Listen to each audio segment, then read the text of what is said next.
haleluya, haleluya, haleluya. Salam jumpa pemirsa diberkati Tuhan. Indah untuk bersama saudara dalam program kita Kamu Hebat. Dan kapanpun saya akan selalu ingatkan saudara, kamu hebat, kamu hebat, kamu hebat. Saya nggak mau tahu orang bilang kamu lemah, kamu nggak sanggup, kamu nggak kuat, kamu nggak bisa. Apapun yang terjadi, saya harus ingatkan saudara, kamu hebat. Kenapa kamu hebat? Karena Yesus bilang, aku menyertai kau sampai kesudahan alam. Dan Alkitab berkata, 1000 boleh rebah di sisi kirimu, 10.000 rebah di sisi kananmu, itu tidak akan menimpamu. Dan Alkitab saya bilang, roh yang ada di dalam kamu lebih besar dari roh yang ada dalam dunia ini. Karena itu lebih kasih dalam Tuhan, hadapi hidup ini dengan iman, hadapi hidup ini dengan keyakinan, hadapi hidup ini dengan sukacita, hadapi hidup ini dengan kepastian bahwa jika Tuhan di pihak aku, tidak ada yang dapat melawan aku. Haleluya. Saudara yang kasih dalam Tuhan, apa kabar? Hari ini saya harapkan tetap luar biasa, dahsyat dan penuh berkat Tuhan. Haleluya. Saudara yang kasih dalam Tuhan, hari ini ada tamu saya, orang hebat yang cukup sering dalam program ini berbincang-bincang, tapi terakhir ini sudah cukup lama. Saya kangen sekali semenjak PSBB atau semenjak COVID ini, ya kan, kita jarang berjumpa, ya kan. Saya saking kangennya, saya pergi ke Solo cari beliau, saudara. Lalu kita makan sama-sama restoran babi panggang. Di Solo ada restoran babi panggang, enak betul, asli enak betul. Dan pada tahu tempat-tempatnya, ya kan. Dan luar biasa. Dan hari ini ada bersama dengan kita dalam program kita Kamu Hebat. Siapa lagi? Yaitu hambanya Bapak Pendeta Daud Tony. Pak Daud, haleluya. Jadi selama COVID ini bikin apa? Saya kebun. Oh, berkebun. Karena sudah saya persiapkan 5 tahun yang lalu, sebelum terjadi krisis corona.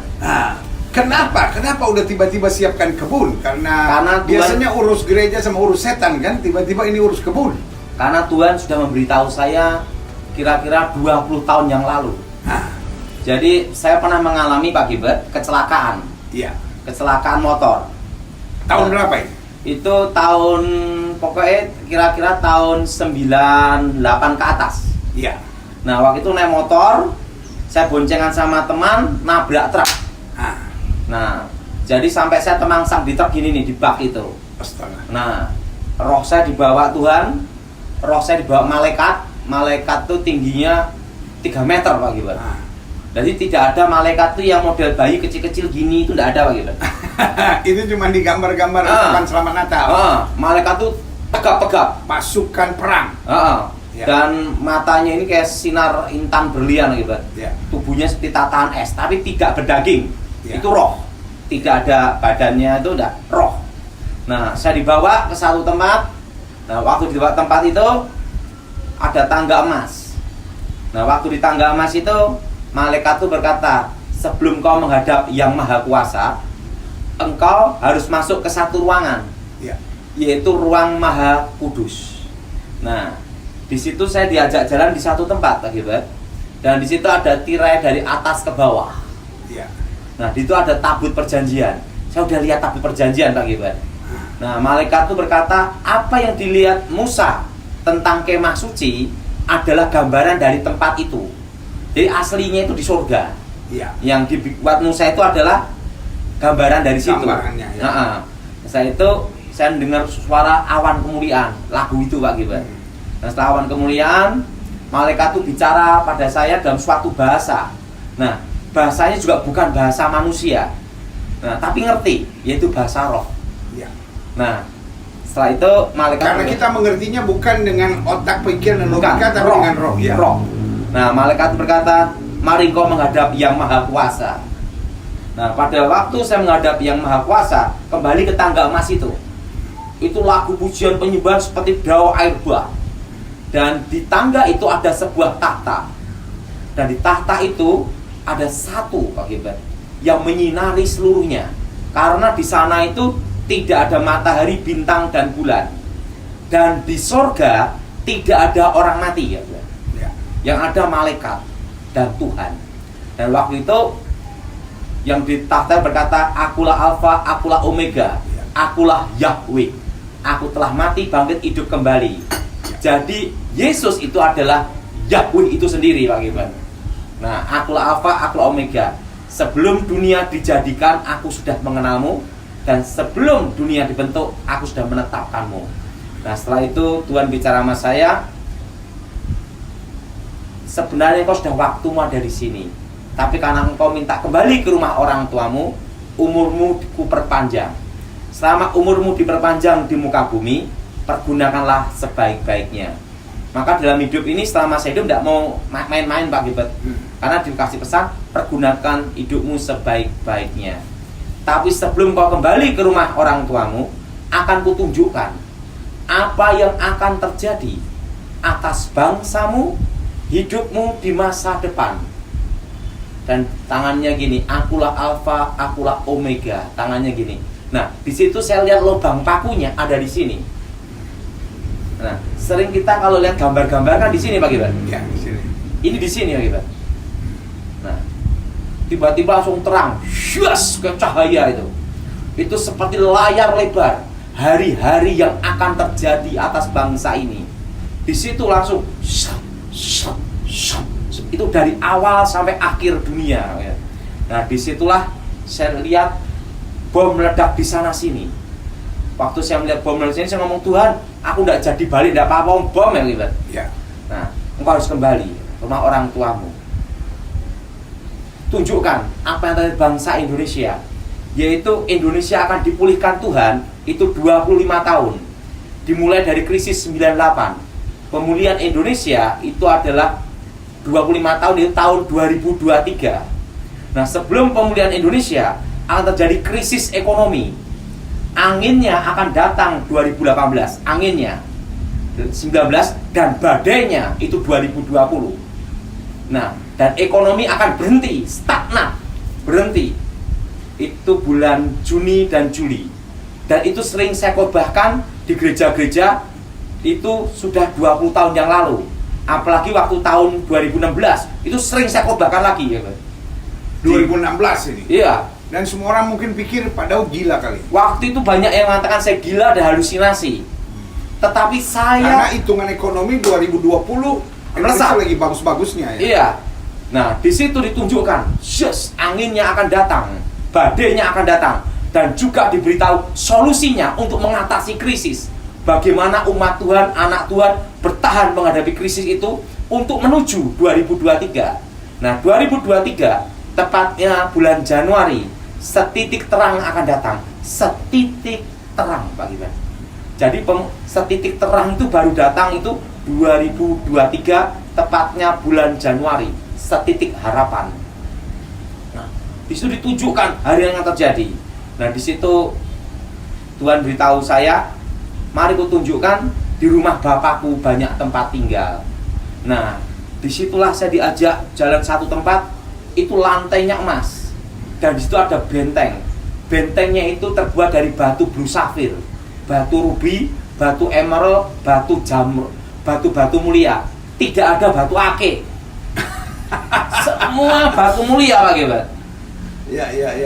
Jadi ini menarik, saudara gue yang kasih dalam Tuhan, bahwa ini adalah penglihatan. Jadi penglihatan itu satu berasal dari Tuhan, ya kan? Bukan penglihatan dari keinginan diri sendiri. Yang kedua, kalau penglihatan dari Tuhan, penafsirannya harus dari Tuhan. Jadi nggak bisa kita berpikir, oh ini hari nujum atau apa? Oh ini mau meramal atau apa? No. Ini penglihatan dari Tuhan. Apa maknanya? Time will prove. Waktu yang akan membuktikannya. Tadi menarik untuk Pak Daud bilang, saya mulai ngomong ini tahun 2016, dan waktu saya ngomong 2016, orang tertawakan saya. Oh mana ahli-ahli ekonomi bilang nggak bisa karena 2020 tuh prediksinya bagus.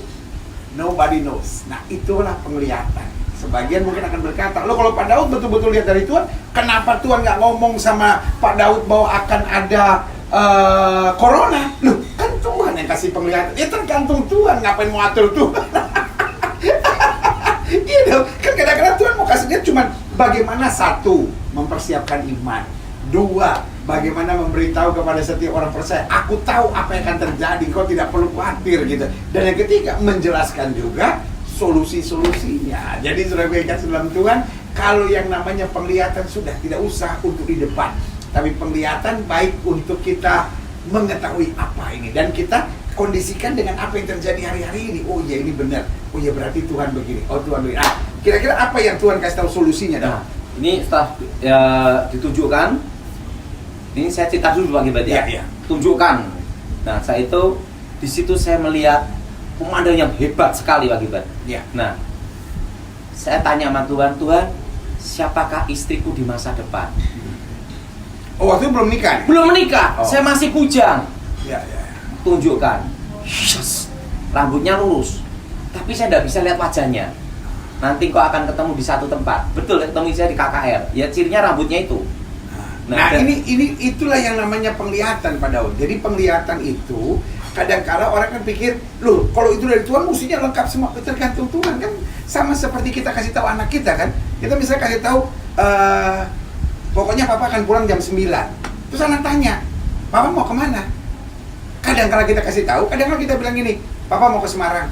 Atau kadang-kala ayah bisa bilang kan, saya mau khotbah di gereja di Semarang. Gitu. Kadang-kala kita kasih tahu di GBI apa-apa atau di GPIB apa-apa gitu. Jadi sekali lagi penglihatan seperti ini.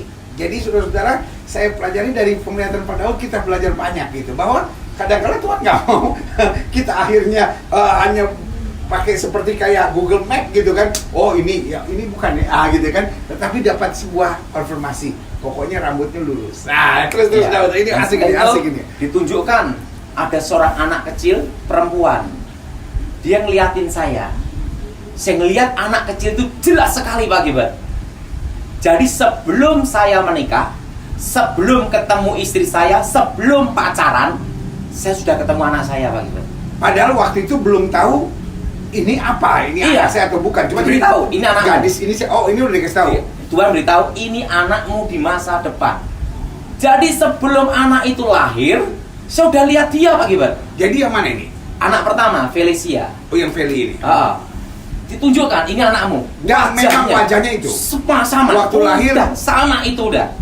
Wah. terus. Ya, jadi tunjukkan anak saya. Padahal saya belum menikah Pak Gilbert. Kenal aja juga belum.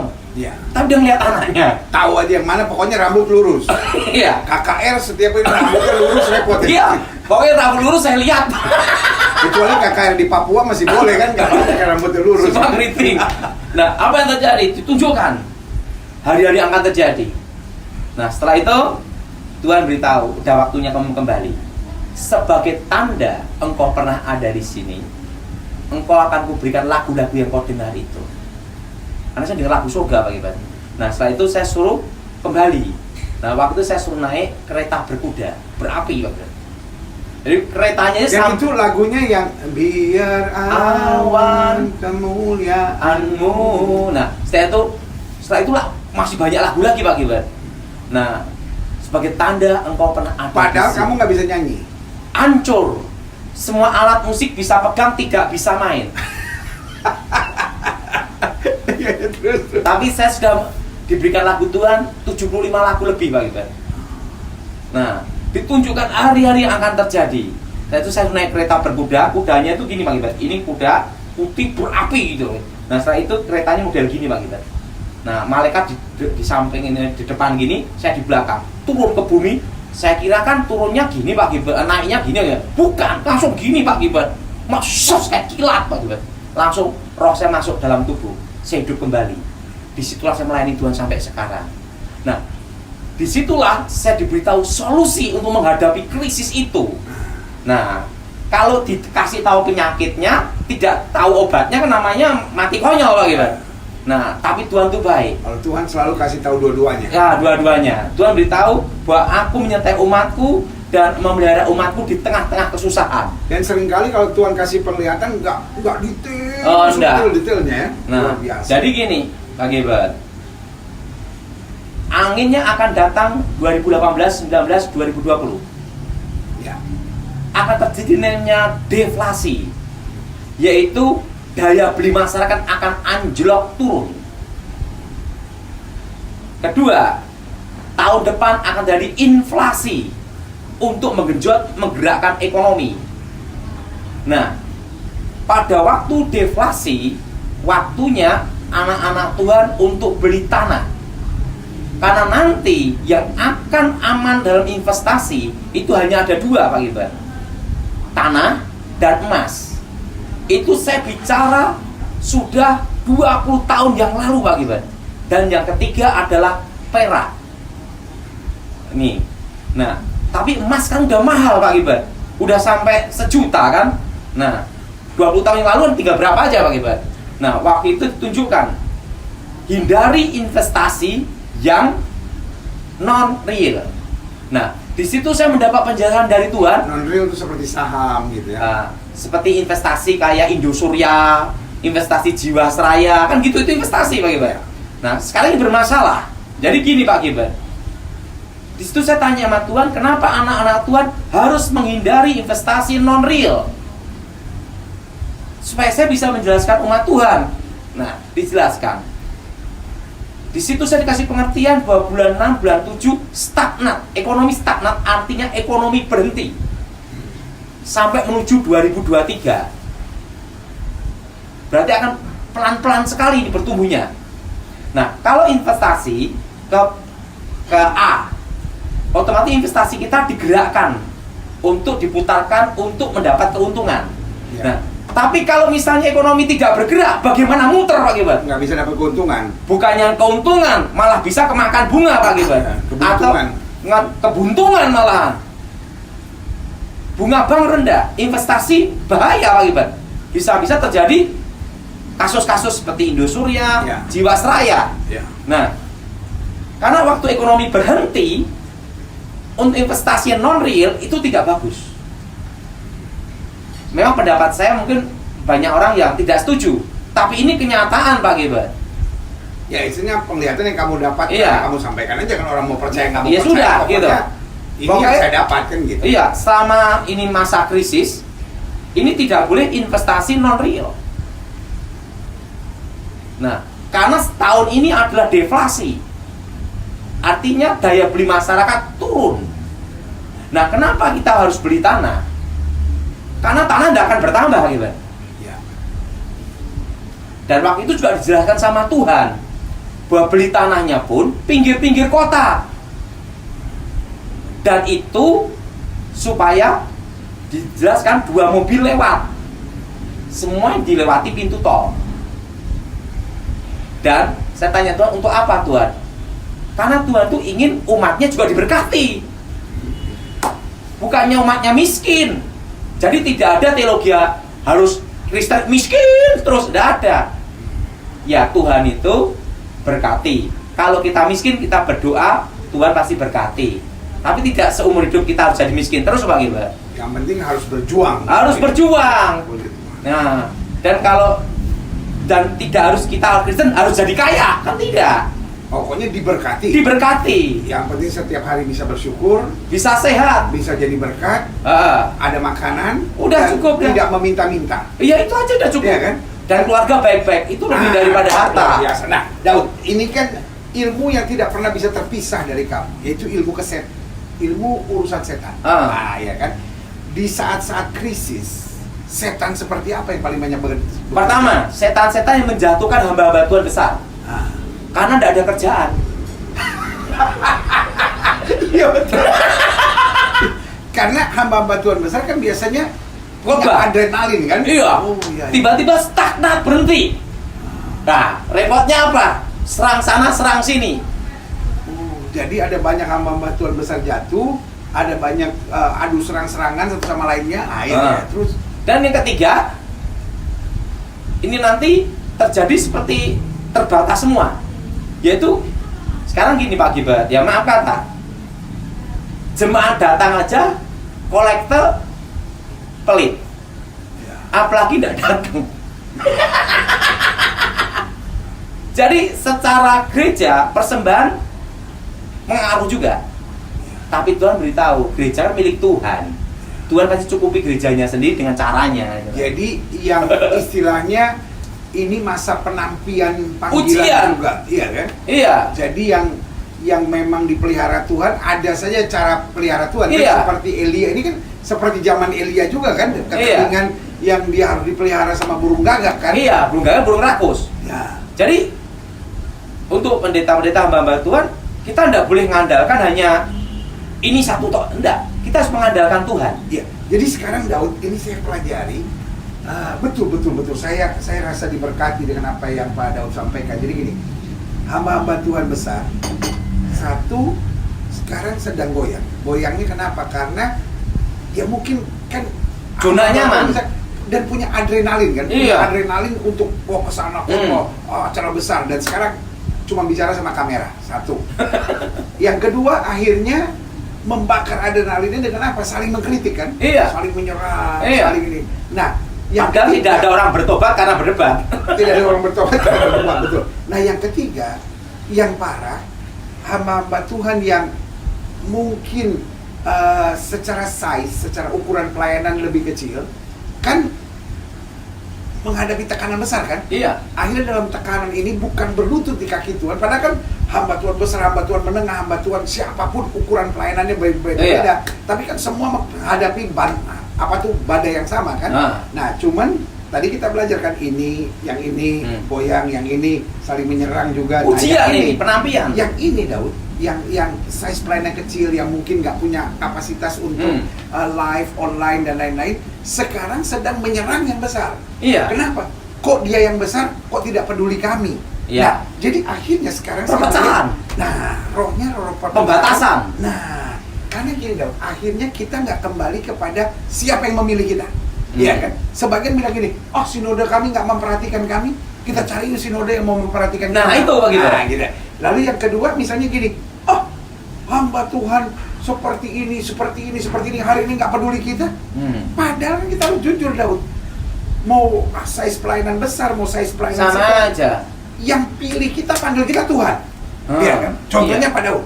Saya ya terus terang Pak Gibet ya. Pak Daud bukan mengembalakan jemaat. Iya. Jadi istilahnya nggak bisa dibilang size pelayanannya besar gitu kan. Dan kedua, saya sendiri kan tidak ada khotbah tetap dimanapun tempat. Ya. Tergantung undangan. Nah, apalagi sekarang masalah corona ini, yang undang aja juga takut. Apalagi diundang. Dan juga pelayanan Pak Daud sebetulnya kan bukan khotbah. Utamanya bukan lebih pelayanan gereja kan. Saya hanya khusus setan. Justru bagian pelepasan dan lain-lain. Iya, tapi kenyataannya Tuhan pelihara. Tuhan, haleluya. Saudara yang kasih dalam Tuhan, jadi kembali kepada hari-hari ini dari hati saya dan juga dari hati Pak Daud, ya kan, bahwa back to your calling. Yang pilih kita, yang panggil kita siapa gitu. Jadi hari-hari ini Tuhan sedang menanti. Nggak ada hamba Tuhan besar, nggak ada hamba Tuhan kecil, nggak ada hamba Tuhan menengah. Semua kena badai. Yang ada hanya hamba Tuhan, titik. Ya kan? Hamba Tuhan yang melayani Tuhan. Kebetulan oleh anugerah Tuhan, mungkin pelayanan saya lebih banyak media. Pelayanan Pak Daud bukan media. Pelayanan Pak Daud lebih banyak kepada Pribadi. rumah pribadi. Masalah setan. Nah, yang kalau mau jujur, hari-hari ini selesai semua pelayanan, tapi masih hidup, masih melayani, masih diberkati lagi, masih diberkati dan masih memberikan perpuluhan. Itu yang paling penting, ya kan? Jadi menarik Daud, menarik. Ini kita diberkati hari ini, saudara yang kasih dalam Tuhan. Sungguh saya rasa hari ini adalah hari yang luar biasa, ya kan? Iya Pak Gibet, sebentar Daud. Kadang-kadang kita main dengan logika, tapi hari ini Pak Daud mengajar sesuatu yang berbeda. Saya mendapat penglihatan. Dan kalau kita bicara penglihatan, itu sesuatu yang soal percaya saudara, iya kan? Soal saudara mau percaya 100%, saudara mau percaya ini sebagai sebuah pelajaran. Yang penting Pak Daud bilang saya dapat penglihatan. Saya tidak menambahi, tidak mengurangi. Saudara mau percaya, ya silahkan. Saudara mau bilang Pak Daud sesat, ya silahkan. Kalau Alkitab bilang satu, dari buahnya lah kita dapat mengenal. Gimana Daud? Jadi gini Pak Gibet. Nah. Jadi dijelaskan bahwa di tengah krisis itu, ini nanti harus memegang rupiah secukupnya saja. Nah, kenapa rupiah secukupnya saja? Karena tahun depan akan ada memulai inflasi. Jadi kalau saudara saat ini harus punya pikiran jangka panjang, memegang rupiah untuk sampai 2023 bagi yang punya uang. Kalau yang tidak punya uang banyak, saudara bertahan dengan apa? Belajar berkebun. Karena harga makanan, makan akan naik Pak Gibet. Avokado sekarang 40.000 sampai 50.000 Pak Gibet. 1 kilo Pak Gibet. Dan juga kalau bisa punya empang atau apa untuk ikan. Dikaryakan semua.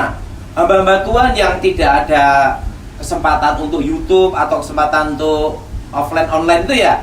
Nah, bagaimana? Ya mereka harus punya kreatif, Berkebun, dan beternak. Karena pada waktu manusia diciptakan Tuhan, basic dasarnya itu berkebun, mengelola kan Pak Gilbert, Iya. mengelola taman itu kan. Iya, iya. Nah, pada waktu manusia diusir kan beternak. Dan basic dasar manusia adalah beternak dan berkebun. Jadi hamba-hamba Tuhan bagaimana untuk memelihara hidupnya dan umat Tuhan? Mereka pergunakan maksimal tanah atau tempat tinggal atau kontrakan yang ada untuk ada kreativitas Pak Gilbert, berternak dan berkebun. Karena nanti tahun depan akan memulai inflasi. Nah, jadi untuk saat ini saran saya tanah, emas. Ketiga adalah perak Pak Gilbert. Dan keempat, kalau saya boleh tambahkan, beriman. Nomor satu itu Pak Gilbert. Oh, itu yang nomor satu ya. Jadi kenapa Daud? Pokoknya yang nomor satu itu tetap beriman. Di saat seperti ini, mungkin sudah bilang, Pak Daud enak aja beli tanah, beli emas, beli perak, berkebun, nggak punya apa-apa. Kalau nggak punya apa-apa, beriman. Pak Gilbert, ada cerita ini Pak Gilbert. Nah gini, repotnya Daud, udah nggak bisa beternak, nggak bisa berkebun, nggak bisa menyimpan, terus juga nggak ada iman lagi. Ah, ini repot. Jadi gini, saya ini Pak Gilbert, saya ini sekolah Alkitab lulus ranking 4 karena murid tinggal 4. Dan saya ini Pak Gilbert, saya tuh kalau ngomong sama anak saya, sama istri saya, bahkan kalau saya ngomong sama Tuhan, saya tuh doa ngomong gini Pak Gilbert, Tuhan, aku ini bodoh, tolong aku itu dituntun ke jalan yang benar. Nah, suatu kali gini Pak Gilbert, makanya saya perlu beritahu, manusia boleh berkata teori apapun, kalau Tuhan sudah bicara, semua teori gugur Pak Gilbert. Ya. Jadi gini, waktu itu Tuhan beritahu saya, Daud, belilah tanah di tempat yang kutunjukkan. Nah, begitu saya mendapat perintah Tuhan, langsung Tuhan beritahu saya suruh jual pabrik. Ya. Padahal pabrik waktu itu tidak ada utang bank. Waktu kamu punya pabrik? Iya, pabrik plastik saya Pak Gilbert. Pabrik plastik dan tidak ada utang bank, semua marketing semua jalan. Dia suruh jual. Kan gila Pak Gilbert. Tapi saya karena saya merasa diri saya bodoh, itu petunjuk dari yang kuasa, ya saya jual aja Pak Gilbert. Nggak mikir tuh Pak Gilbert. Setelah saya jual, terusan suruh beli tanah tempat ditunjukkan Tuhan ke saya. Tanahnya itu Pak Gilbert, banyak setannya, banyak rampoknya. Dan itu tanah pinggir kota, dan dikatakan salah beli di situ. Hanya orang bodoh aja yang beli di situ. Kenapa? Di situ jembatannya tidak ada, muternya jauh. Per meter hanya 200.000, 300.000, 400.000, pinggir jalan Pak Gilbert. Itu pun tidak ada yang beli Pak Gilbert. Tapi karena itu petunjuk Tuhan, saya beli. Berapa lokasi tempat itu? Setelah saya beli, uang saya habis Pak Gilbert. Baru saya mikir. Makanya Pak Gilbert ini manusia yang paling berjasa dalam hidup saya. Kenapa demikian? Waktu itu uang saya habis, tidak ada kerjaan, pabrik udah hilang. Makanya saya telepon sama Pak Gilbert. Pak Gilbert, aku mau ikut pelayanan. Kenapa Pak Gilbert? Tidak ada kerjaan, pabrik sudah hilang. Makanya saya ikut Pak Gilbert waktu itu. Karena pabrik sudah hilang, mau kerja apa? Nah, saya ikut pelayanan Pak Gilbert di mana-mana. Tapi ada tanah. Ada tanah. Tapi tanah nggak jelas. Tanah nggak jelas. Tanah nggak jelas dan dikatakan salah investasi. Hanya orang bodoh aja yang beli di situ. Nah, saya ikut Pak Gilbert. Pak Gilbert sana, sini, ikut Pak Gilbert ya. 3 tahun kemudian datang traktor, kontraktor, semua datang, semua alat berat. Nggak taunya tanah yang ditunjukkan itu adalah dekat pintu tol kota Solo Pak Gilbert. Itu dari harga tanah 300.000, 500.000 langsung naik 4 juta, 3 juta, 5 juta Pak Gilbert. Jadi tanah kamu naik. Iya. Wah, di situ saya lihat kalau kita ikut Tuhan, nggak usah terlalu minteri Tuhan lah, nggak usah ngotot-ngotot sama Tuhan, udah nurut aja sama Tuhan, itu yang terbaik. Saudara, saya boleh ngomong sesuatu yang saya pikir perlu jadi bahan renungan kita. Kalau saya ngomong sama orang-orang yang ahli pertanahan, orang-orang yang ahli properti, Mungkin saudara bilang, oh ini perhitungan dan lain-lain. Tapi saya bicara sama seorang hamba Tuhan sederhana, bukan tinggal di Jakarta, tinggal di Solo, iya kan? Nggak juga ahli dalam IT dan lain-lain untuk meneliti segala sesuatunya, biasa saja. Dan bahkan beliau dengan jujur bilang, saya ini kan lulus nomor 4 karena dari 4 orang, ya kan? Jadi bisa dibilang tidak pintar secara perhitungan logika. Tetapi Tuhan tuntun. Jadi saudara yang kasih dalam Tuhan, nggak apa-apa kan? Sebagian saudara bilang, apa itu penglihatan? Apa itu ini? Masing-masing orang kan boleh saja punya pandangannya kan, gitu. Tetapi satu yang harus kita ketahui, saudara, Tuhan bicara itu akan dibuktikan. Dari buahnya lah dapat dikenal. Saudara yang kasih dalam Tuhan, biasa percakapan-percakapan seperti ini setiap saudara punya hak. Hak untuk menerima, hak untuk mengkritik, hak untuk menyesat-nyesatkan, hak untuk menyerang, hak untuk bilang, sia-sia itu omongan apa itu. Tetapi juga satu yang kita tahu, langit dan bumi boleh lenyap, tapi firman Allah tinggal. Haleluya. Pak Daud bicara dari satu dasar penting, saya alami. Saudara mau bilang, ya tapi begini, Tuhan nggak bicara begini, tapi dia alami. Dari seorang yang deg-degan karena menjual pabriknya lalu pikir habis karena saya punya. Tetapi Tuhan akhirnya bela sesuai dengan janjinya. Ada masanya ketika semua di dalam kesusahan, inilah waktunya justru untuk menuai. Betul, Alkitab bilang seperti zaman Yusuf, ada masa kelimpahan. Di saat itu jangan sia-siakan, justru menyimpan, justru siapkan. Dan pada masa kelaparan, justru Pak Daud mengalami ada berkat Tuhan yang luar biasa. Jadi saudara yang kasih dalam Tuhan, hari ini saya percaya ada pelajaran-pelajaran berharga yang kita terima. Dan doa saya, setiap saudara diberkati dan dapat berkata, Tuhan Yesus hebat dalam hidup saya, sehingga setiap kita dapat berkata, keluargaku adalah surgaku, rumahku adalah istanaku. Saya Gilbert Lumoindong bersama dengan Pendeta Daud Tony mengingatkan buat saudara, kamu hebat. Yeah.